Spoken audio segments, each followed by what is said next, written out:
So guys, on your huge demand, here is math section of JKSSB panchayat account assistants for you all.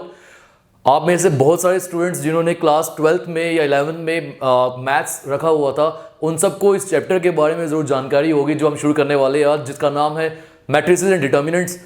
और मैं आपको एक point clearly बता दूं, ये जो चैप्टर है ये आपका जो सिलेबस है JKSSB पंचायत अकाउंट असिस्टेंट का, वहाँ पर मैथ्स एंड स्टैट्स जो पोर्शन दिया है उसके अंडर है मैट्रिसेस एंड डिटर्मिनेंट्स। दोस्तों इस लेक्चर में हमने ये देखना है कि मैट्रिसेस क्या होता है या मैट्रिक्स क्या होता है, और मैट्रिक्स की जो डिफरेंट टाइप्स है उनके बारे में हम बात करेंगे। मेरा नाम है पंकिल कपूर, आप सब देख रहे हैं विंग्स एक उड़ान। आप लीजिए screenshot, then we will start.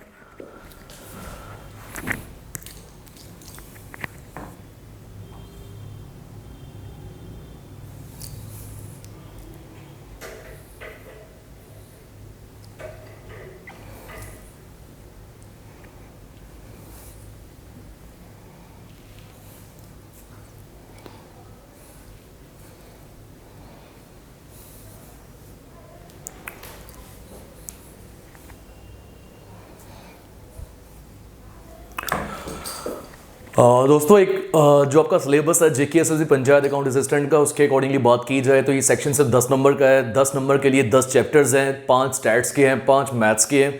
Maths portion जिसके लिए आप हर एक वीडियो के नीचे कमेंट करते हो, मैथ्स एंड स्टैट्स, वही पोर्शन हम शुरू करने वाले हैं आज। मैंने मैथ्स पोर्शन है उसके साथ डील करना है। देखो बात अगर मार्क्स के अकॉर्डिंगली की जाए तो एक एक चैप्टर जो है वो नियरली 1 नंबर का होगा, क्योंकि 10 मार्क्स और 10 चैप्टर्स हैं। बट सिलेबस की बात की जाए तो वो एक चैप्टर भी लेंथी है, छोटा सिलेबस नहीं है। और ये पूरा जो आपका सेक्शन बनाया गया है मैथ्स एंड स्टैट्स, मैं तो बोलूँ अपने हिसाब से जैसे कंप्यूटर्स 30 नंबर का, अकाउंट्स 30 नंबर का, ये सेक्शन भी 30 नंबर का होना चाहिए।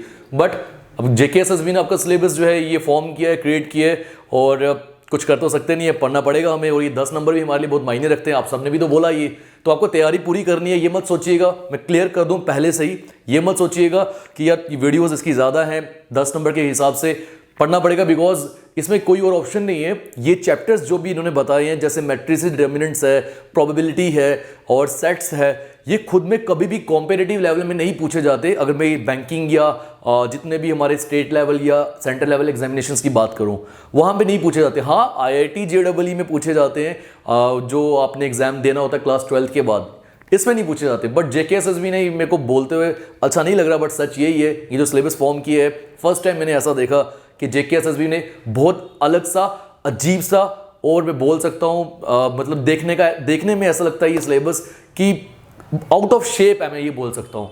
अजीब सा सिलेबस है। जैसे इन्होंने अकाउंट्स एक नया सेक्शन इंट्रोड्यूस किया फर्स्ट टाइम JKSSB एग्जामिनेशन में, उसी के साथ उल्टा लेंथी सिलेबस है। अब देखो बच्चों के पास कोई और ऑप्शन है नहीं है, इस समय कोविड चल रहा है, कोई और जॉब अपॉर्चुनिटी नहीं है, इसलिए आप सब तैयारी कर रहे हो इसकी। बट अगर ये 2 महीने में, 2.5 महीने में पूरा सिलेबस समझना हो बच्चे के लिए, बहुत दिक्कत वाला काम हो जाता है। फिर भी लास्ट 4 to 5 मंथ से हम आपकी हेल्प कर रहे हैं इसीलिए, और कोशिश है कि पूरा syllabus JKSSB panchayat account assistant का कोशिश किया है। मैंने प्रॉमिस किया था पहले भी, दोबारा करता हूँ, वो पूरा आपका हमने इसी चैनल के ऊपर विंग्स एक उड़ान पे कंप्लीट करना है। तो अब मैं आपको एक पॉइंट और बोल दूं कि ये जो मैथ्स की वीडियोस है, देखो शुरू से ही मुझे पता था कि ये मैंने पढ़ाना है आपको, बट आप जब पूछ रहे थे आपको लग रहा होगा किसने पढ़ाना है, वो पूछ भी रहे थे, बहुत से बच्चे बोल रहे थे सर आप पढ़ाओ। थोड़ा डिले इस पर क्यों आया, रीज़न क्या? At the same time I was dealing with other components also. Physics complete किया, देन कंप्यूटर्स जो था वो अभी भी चल रहा है। बट क्योंकि अब बच्चों का कहना है कि सर अब प्लीज़ शुरू करवा दी जाए, तो हम करवा रहे हैं। बट मैथ्स की वीडियोस हो सकता है एक आ जाइए, फिर अल्टरनेट डे पे आए, एक दिन के बाद एक वीडियो आए।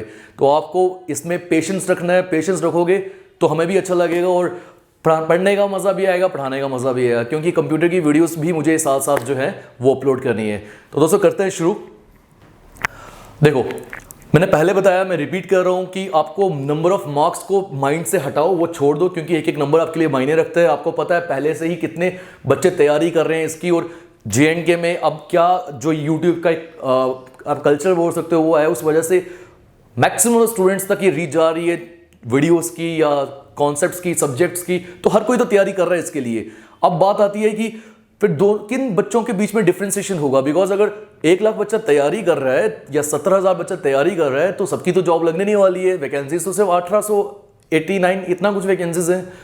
तो फिर अब डिफ्रेंशिएट कैसे होगा उन स्टूडेंट्स में जिनकी जॉब लगेगी और उन स्टूडेंट्स में जिनकी नहीं लगेगी? Because total number of vacancies लगभग 1900 के करीब है, और पढ़ तो बहुत सारे बच्चे रहे।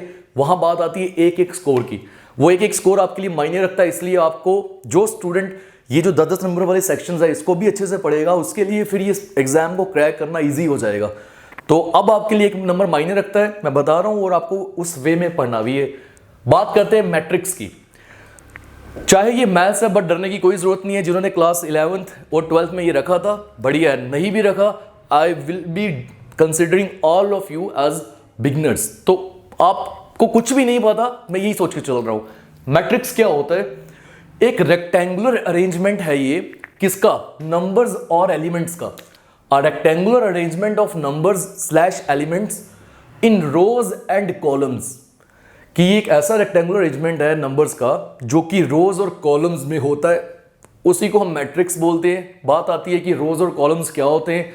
तो देखो, जब भी आप हॉरिजॉन्टल लाइन की बात करो, हॉरिजॉन्टल मींस ये वाली, तो मैं इसे बोलूंगा कि ये एक रो है। और जब भी हम बात करेंगे वर्टिकल लाइंस की, मींस की ये वाली, तो मैं इसे बोलूंगा कि ये एक कॉलम है। ठीक है ना? रो क्या होती है? ये वाली जो वर्टिकल नहीं हॉरिजॉन्टल लाइन होती है, और जो वर्टिकल लाइन होती है ये क्या होता है? ये एक कॉलम होता है। तो अब हमें ये समझ आ गया कि रोज और कॉलम के कॉम्बिनेशन से मैट्रिक्स बनता है हमारा, जिसके अंदर क्या होते हैं? नंबर्स या एलिमेंट्स। जैसे एग्जांपल के तौर पे आप सामने देखो, ये मैंने एक मैट्रिक्स लिया है ए, और इसके जो एलिमेंट्स है वो है 3 4 5 6। कितनी रोज है इसमें चेक करते हैं। एक हमारे पास ये रो आ गई, एक हमारे पास ये रो आ गई। कॉलम्स कितने हैं? एक ये वाला कॉलम है, एक ये वाला कॉलम है। It means 2 rows and 2 columns. ये समझ रहे हो? तो ये रेक्टेंगुलर अरेंजमेंट बन गया, इसी को हम मैट्रिक्स बोलेंगे। उसी के साथ अगर मैं यहां पर बात करूं बी, तो बी की बात की जा रही है, ये भी एक रेक्टेंगुलर अरेंजमेंट है। यहां पर नंबर्स जो दिख रहे हैं वो 1 4 और 9 है। सी की बात की जाए, ये भी एक रेक्टेंगुलर अरेंजमेंट है, नंबर्स जो है वो 4 3 और 10 है।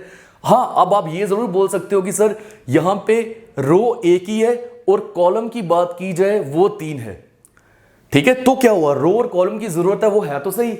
और यहां पर अगर बात की जाए तो एक ही कॉलम है, बट रोज की बात की जाए तो रोज 3 है। ठीक है, तो ये आ गया हमारे पास मैट्रिक्स। एक इंपॉर्टेंट पॉइंट है, देखिएगा, the numbers slash elements of a matrix are also called as entries. ये जो नंबर्स आपको बीच में दिख रहे हैं ना, ये मैं दिखा देता हूं आपको। जैसे ये 3 हो गया, 4 हो गया, 5 6, ये सबको हम नंबर्स भी बोल सकते हैं, एलिमेंट्स भी बोल सकते हैं, और साथ ही एंट्रीज भी बोल सकते हैं। तो आई होप दोस्तों ये मैट्रिक्स के बारे में अब आपको क्लैरिटी मिल चुकी होगी। आगे बात करते हैं ऑर्डर ऑफ ए मैट्रिक्स की। देखो, एक ऑर्डर जो होता है मैट्रिक्स का, वो आप कैसे डिटरमाइन कर सकते हो, उसके लिए आपको एज्यूम कर लेना है। एज्यूम क्या करना है? ए मैट्रिक्स हैविंग m रोज। मान लीजिए हमारे पास एक मैट्रिक्स है जिसमें m रोज हैं। रोज कौन सी होगी? ये वाली। कितनी रोज है? m रोज हैं। ठीक है, बहुत सारी है, तभी मैंने ये डॉट डॉट डाला क्योंकि बहुत सारी रोज हैं। और कॉलम्स कितने हैं? n columns. जैसे ये first column, second column, third column, so on to, ये कौन सा कॉलम हो गया? n column. तो ऐसे मैट्रिक्स का जो ऑर्डर होगा, क्योंकि मैं जनरलाइज्ड फॉर्म बता रहा हूं, तो ऐसे मैट्रिक्स का जो ऑर्डर होगा वो क्या होगा? m cross n।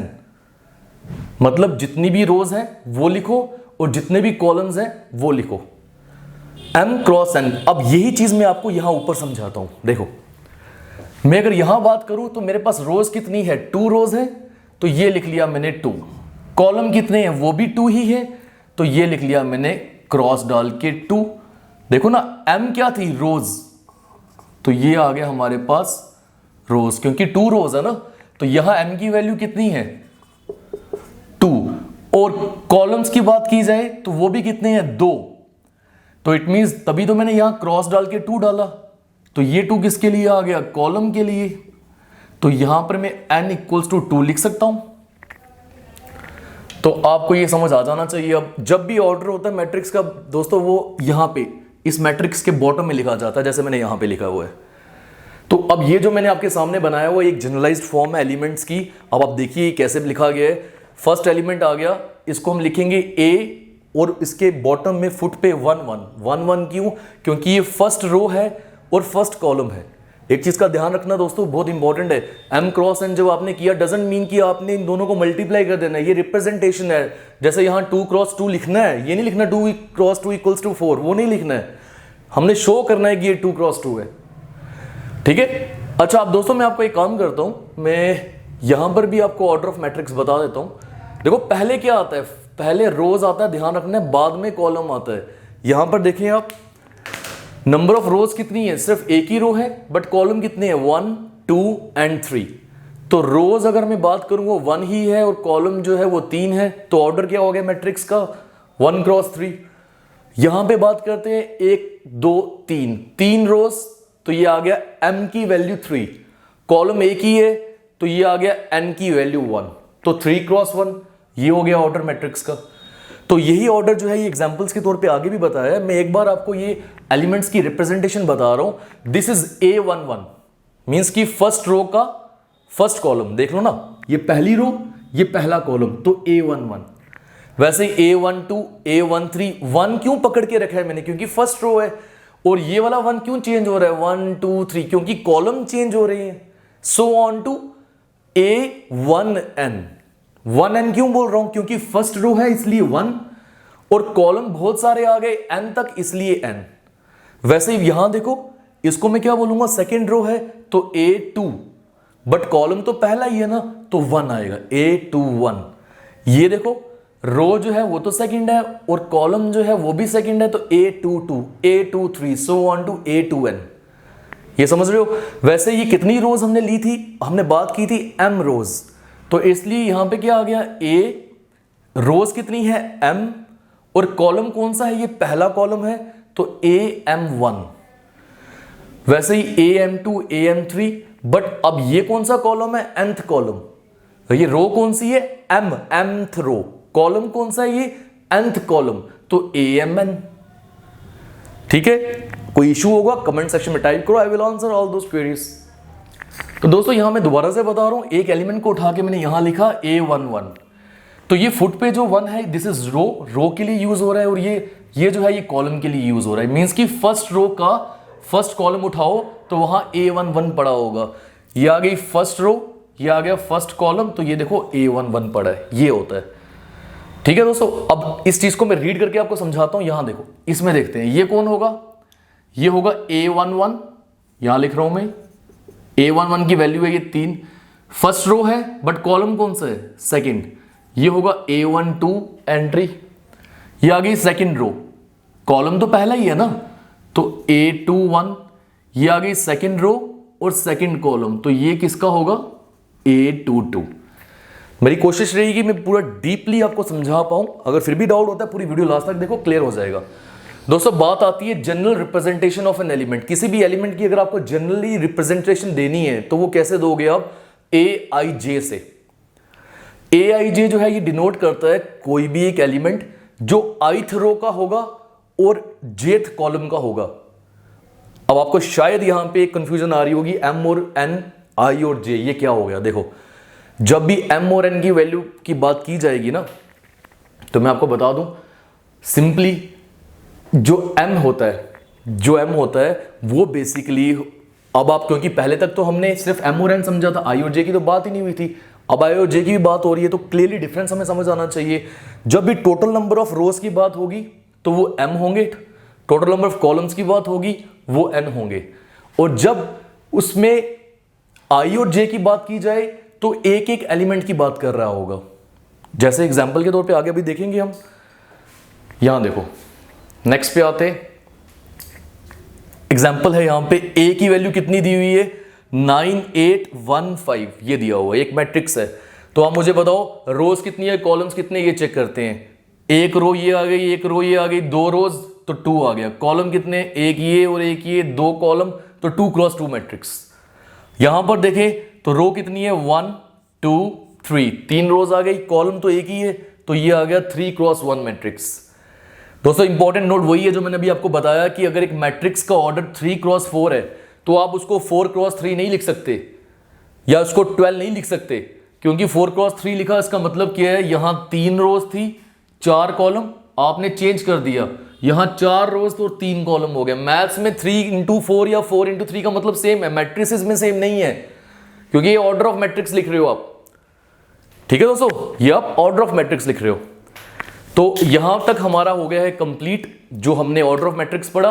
अब आगे चलते हैं और देखते हैं ये जो टाइप्स ऑफ मैट्रिक्स है ये हमने कैसे समझना है। देखिए दोस्तों, फर्स्ट टाइप क्या आ गई हमारे पास, रो मैट्रिक्स। रो मैट्रिक्स का मतलब क्या हो गया, अगर एक मैट्रिक्स में इफ इन अ मैट्रिक्स सिर्फ एक ही रो हो, there is only one row, तो उस मैट्रिक्स को मैं बोलूंगा वो एक रो मैट्रिक्स है। जैसे आप सामने देख पा रहे होंगे, इस मैट्रिक्स में एक ही रो है, इस मैट्रिक्स में एक ही रो है, तो एक ऐसा मैट्रिक्स जिसमें रो एक ही होती है उसको हम रो मैट्रिक्स बोल सकते हैं। तो यहां लिखा है this is a row matrix. अब ऑर्डर की बात करते हैं, जो भी हमने पीछे सीखा।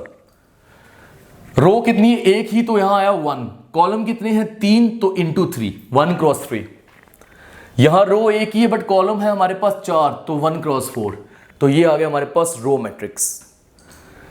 इसी को अगर आप जनरलाइज लिखना चाहो वो भी लिख सकते हैं। मैं आपको बता देता हूं, ए आई जे की जो हम बात कर रहे थे दोस्तों, इन सभी एलिमेंट्स को क्लब करके मैं सिंपली ए आई जे लिख सकता हूं। ठीक है, तो मैं यहां पे लिख रहा हूं आपका ए आई जे, ये मैंने क्लब कर दिया पूरे मैट्रिक्स को। मैं किसी की भी मैट्रिक्स की आप बात कर सकते हो। ठीक है, तो अब यहां पर क्या हो रहा है, बाहर हमेशा क्या लिखा होता है, ऑर्डर m क्रॉस n।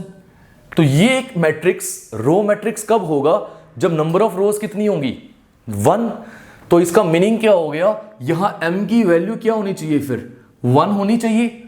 देख लो, यहां पर भी 1 आई, यहां पर भी 1 आई, तभी तो ये रो मैट्रिक्स हो गया ना। वैसे ही कॉलम मैट्रिक्स कौन सा होगा, एक ऐसा मैट्रिक्स जिसमें सिर्फ एक ही कॉलम है, रोज जितनी मर्जी हो जाए उस पर फर्क नहीं पड़ता।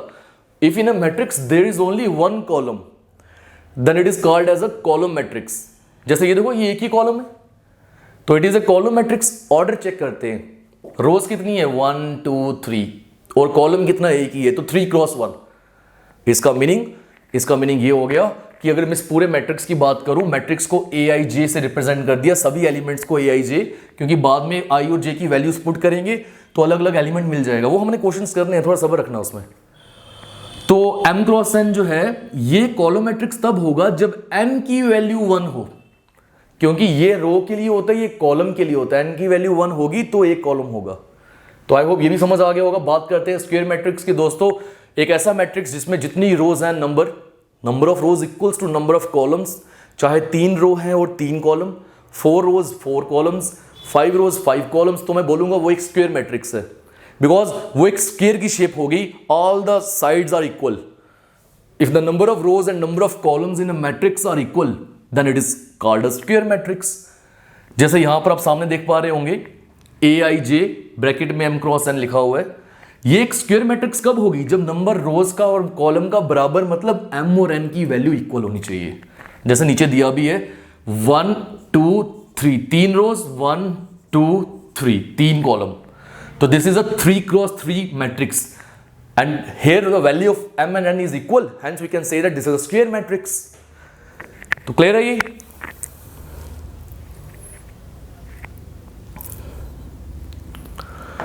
बात करते हैं दोस्तों सिंगलेटन मैट्रिक्स की। सिंगलेटन मैट्रिक्स एक ऐसा मैट्रिक्स होता है जिसमें एक ही एलिमेंट होता है। If in a matrix there is only one element और वन एंट्री और one number, then it is called as a singleton matrix. कहने का मतलब क्या हो गया कि इसकी रिप्रेजेंटेशन मैंने एक वापस से वही लिखी जो हम यहां लिखते आ रहे हैं, ए I J A I J A I J m cross n। ये सिंगलेटन मैट्रिक्स तब होगा जब इस मैट्रिक्स में एक ही एलिमेंट होगा। एक ही एलिमेंट होने का मतलब, एग्जाम्पल के तौर में यहां लिख रहा हूं, ये आ गया 4, एक ही एलिमेंट है, तो रोज कितनी हुई, एक ही रो, कॉलम कितना हुआ, एक ही कॉलम। तो इसका मीनिंग क्या हो गया, ये सिंगलेटन मैट्रिक्स तब होगा अगर m और n की वैल्यू बराबर हो जाए 1 के। एक ही रो, एक ही कॉलम, इट मींस एक ही एलिमेंट है, then it is a singleton matrix. दोस्तों जैसे यहां 4 आ गया, एक ही रो है, कॉलम भी एक ही है, तो 1 क्रॉस 1। 15 आ गया, 1 रो 1 column 1 cross 1, this is a singleton matrix. Zero matrix है, नल मैट्रिक्स क्या हो गया, ऐसा मैट्रिक्स जिसके सभी एलिमेंट्स जो है वो जीरो होंगे।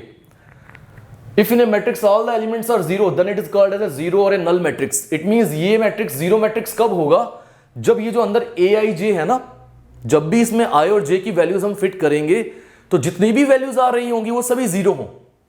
That is A I J equals to zero for all the values of I J. ये करना है हमने आगे क्वेश्चंस में, थोड़ा सब्र रखो बस। दोस्तों डायगोनल मैट्रिक्स क्या हो गया, अगर एक मैट्रिक्स में सभी एलिमेंट्स जीरो हो एक्सेप्ट द प्रिंसिपल डायगोनल।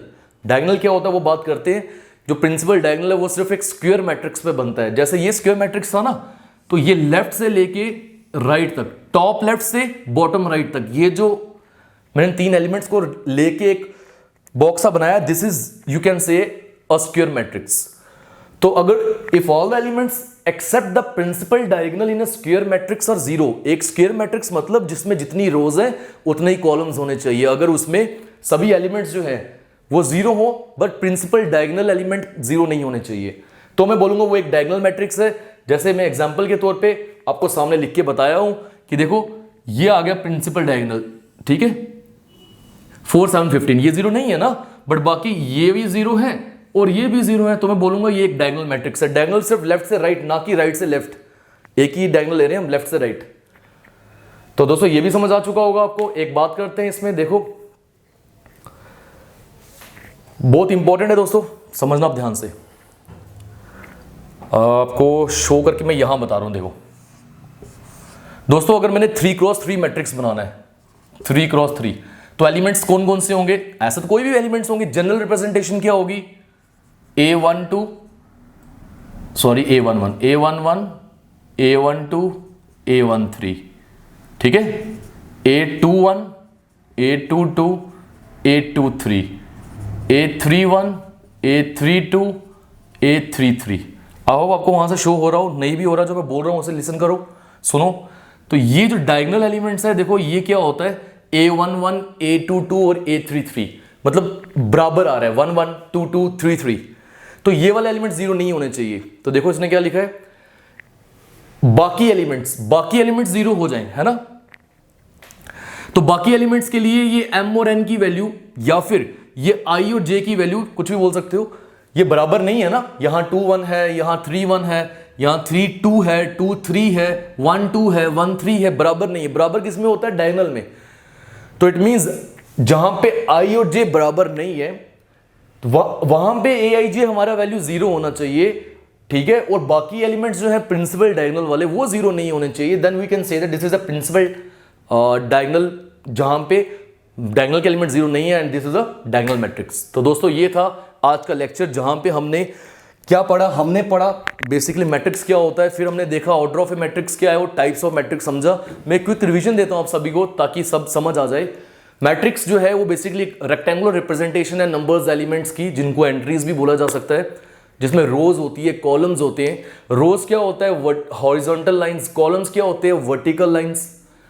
ये एग्जांपल भी दी मैंने। ऑर्डर ऑफ ए मैट्रिक्स का मतलब एक ऐसा मैट्रिक्स जिसमें m रोज हैं, n कॉलम्स हैं, तो ऑर्डर क्या होगा? m cross n। मतलब अगर 2 रोज हैं और 3 कॉलम है तो 2 क्रॉस 3, मल्टीप्लाई नहीं करना, ना ही 3 क्रॉस 2 लिख सकता हूं, ठीक। रो मैट्रिक्स एक ऐसा मैट्रिक्स जिसमें एक ही रो होगी, ये देखो। कॉलम मैट्रिक्स एक ऐसा मैट्रिक्स जिसमें एक ही कॉलम होगा, ये देखो। स्क्वायर मैट्रिक्स जिसमें जितनी भी रोज है उतने ही कॉलम्स होने चाहिए, तो यहां पे देखो m और n की वैल्यू बराबर। सिंगलटन मैट्रिक्स एक ऐसा मैट्रिक्स जिसमें सिर्फ एक ही सिंगल एलिमेंट हो। जीरो मैट्रिक्स जिसमें सभी एलिमेंट्स जो है वो जीरो हो। डायगोनल मैट्रिक्स जिसमें जो डायगोनल वाले एलिमेंट्स है वो जीरो नहीं होने चाहिए, उसके अलावा बाकी सभी एलिमेंट्स जो है वो जीरो हो। ये मैंने क्विक रिवीजन दी, बट मैंने डिटेलिंग में आपको ये भी समझाया है कि अगर ऑब्जेक्टिव बन जाता है यहां से aij m क्रॉस n, यहां पे m की वैल्यू क्या होनी चाहिए, n की वैल्यू क्या होनी चाहिए कि ये कॉलम या रो मैट्रिक्स हो, तो वो आपको ये डिटेल में समझना था, जो मैंने आप कोशिश की आपको समझाने की। तो आई होप आपको क्लियर हुआ होगा। नेक्स्ट जो हम लेक्चर लेके आएंगे वहां पर रिमेनिंग टाइप्स ऑफ मैट्रिक्स जो है वो समझेंगे। Good bye.